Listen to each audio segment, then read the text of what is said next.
Hello, beloved. It's me, James, here to share some thoughts with you. Today, as I was listening to some music, I heard a song I haven't heard in a long time by Roxette, Listen to Your Heart. And it occurred to me that that's good advice. It's good advice.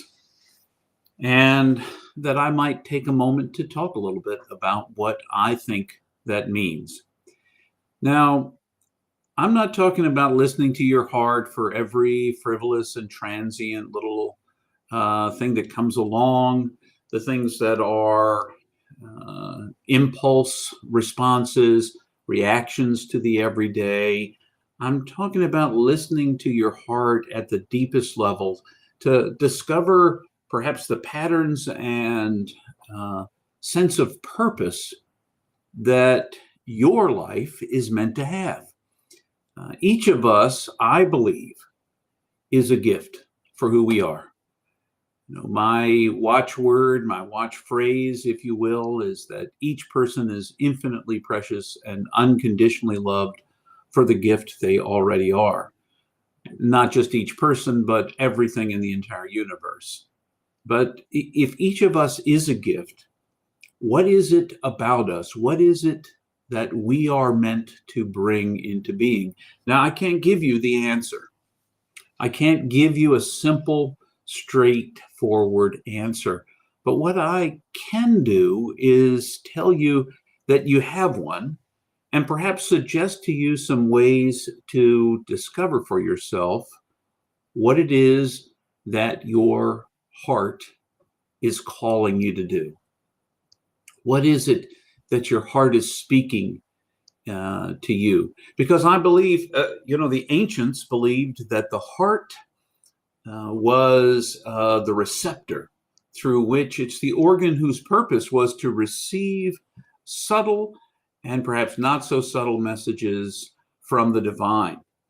And if it is the divining tool which we carry in our bodies, wouldn't it be good to listen for that divine echo of what our lives are meant to be about? So, what can we do to look for what it is that our heart might be calling us to be about in this life? How can we listen? One way, slow down. I know we live in a very hectic world. There are lots of things going on. And even if it's not hectic, where you have a series of things that you've got to do, we seem to fill our time with lots of different kinds of things. Some of them are very important and require doing, but some of them might be less so.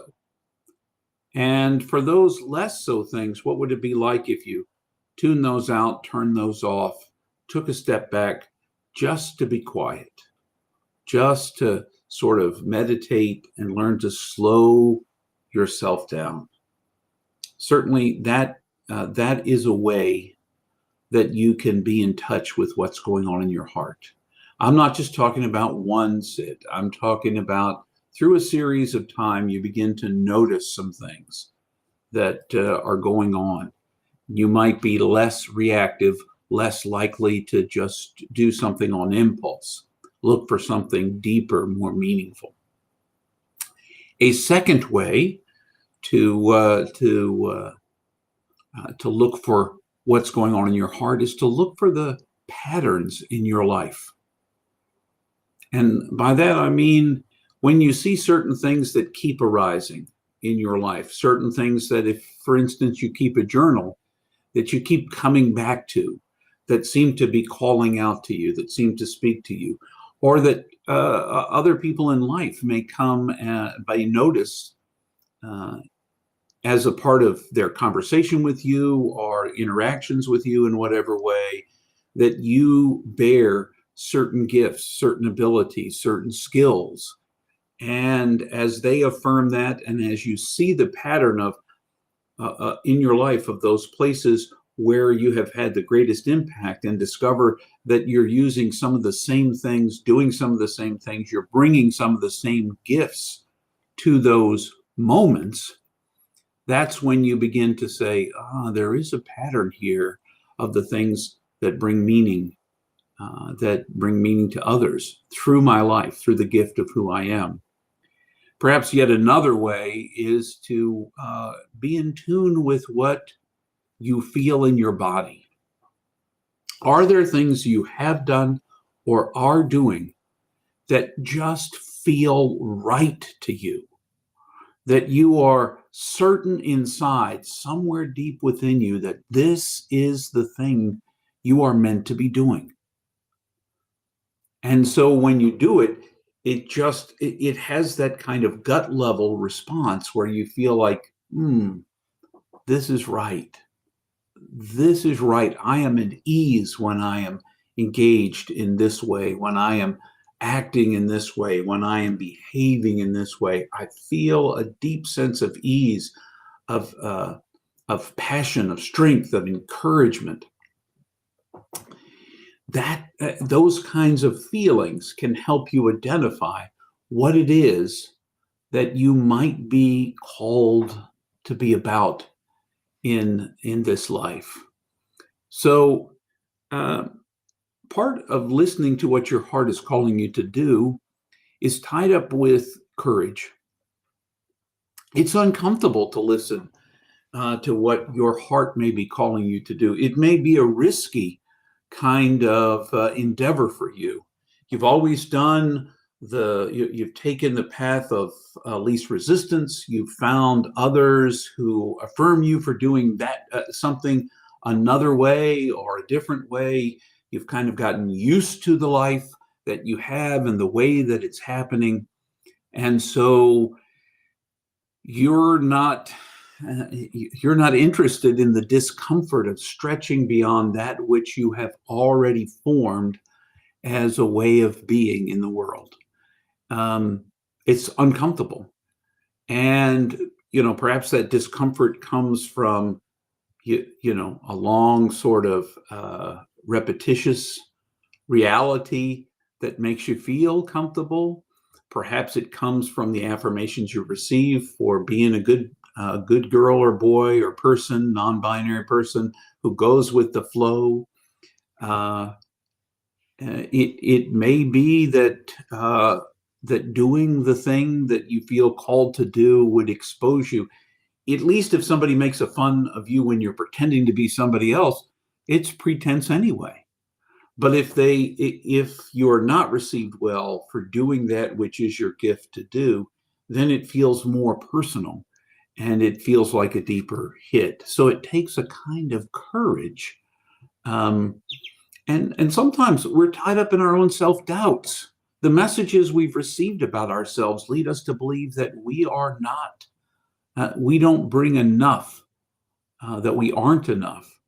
And that's just not true. That's just not true. But it's easier to believe that we're not enough than it is to believe that we are. And so we continue in that. So it might take some courage to face those voices inside ourselves that have become echoes of other people's voices, and maybe of our own, that tell us we don't have it, we can't make it, we're not enough. Because, truth be told, we are. We are. You are enough.